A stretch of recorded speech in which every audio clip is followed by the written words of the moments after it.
At the Moon Festival, I tripped into the Alpha King's arms. Stunned silence fell. The lanterns hung high above the village square, glowing like captured stars against the velvety night sky.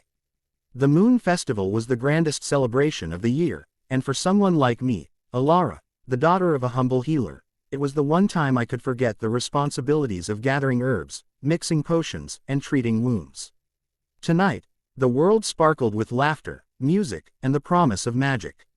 But what I didn't know was that my clumsy feet would betray me and send me tumbling, quite literally, into the arms of the most powerful man in our kingdom, the Alpha King.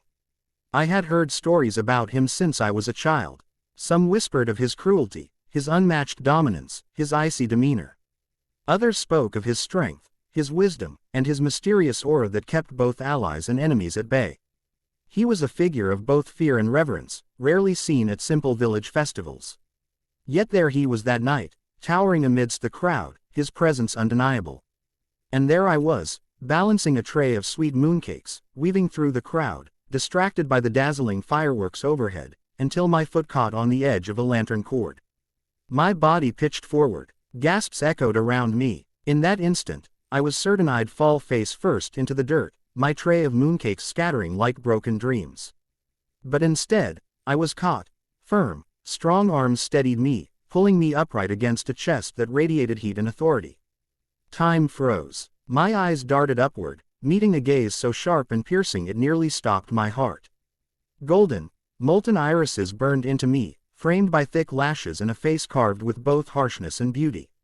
My breath hitched. The Alpha King himself had caught me. For a moment, stunned silence fell over the crowd.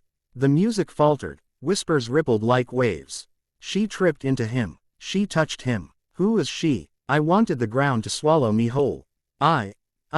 I'm so sorry. I stammered, heat flooding my cheeks as I scrambled out of his arms. The tray wobbled in my hands, and one mooncake slid off the edge, plopping onto the ground.